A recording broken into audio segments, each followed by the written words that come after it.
আজকে অনেকদিন পর আমি দই কাতলা বানিয়েছি। আর আজকে কি কি মেনু হয়েছে, আজকে হচ্ছে ঝিঙে বাটা, ভেন্ডি সর্ষে দিয়ে হয়েছে, আর আমি এটা করেছি দই কাতলা। সবকটাই ভালো হয়েছে, সবকটাই আমার মানে অল টাইম ফেভারিট বলতে পারো।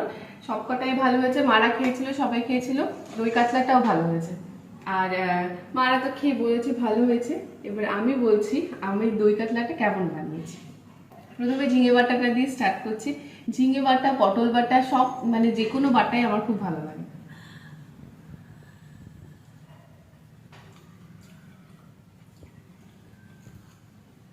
ঝিঙে বাটাটা ভালো হয়েছে, তবে আরেকটু ঝাল দিলে ভালো হতো। আমাদের বাড়িতে না সেরকম কেউ একটা ঝাল পছন্দ করে না, শুধু আমি আর আমার মা একটু ঝালটা পছন্দ করি। তাই কাঁচা লঙ্কা চটকে খাই, কারণ সেরকম তো যে তরকারিতে ঝাল দেওয়া হয় না, এই জন্য কাঁচা লঙ্কা চটকে খেয়ে নিই।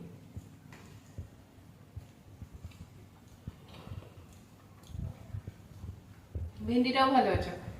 আর ভেন্ডিটা ভেন্ডি ভাজা, সর্ষে বাটা দিয়ে সব কিছু দিয়ে ভালো লাগে।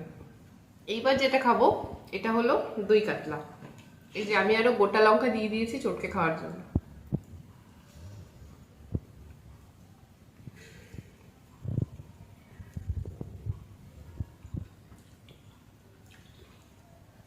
দই কাতলাটাও ভালো আছে। আর এই কাতলা মাছটা আমি রেখে দিয়েছিলাম রেজালা করব বলে। তো আজকে সবকিছু করা হয়ে গেছে, রেজালা করতে করতে কখন দই কাতলা বানিয়ে ফেলেছি আমি নিজেই জানি না। তবে রেজালাটা অনেকদিন ধরে ভাবছিলাম করব, সেটা করা হবে, পরে করব।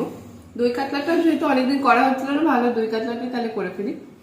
আর আজকে সবকটা আইটেমই খুব ভালো হয়েছে, আমার আজকে খাওয়াটা খুব ভালো হবে।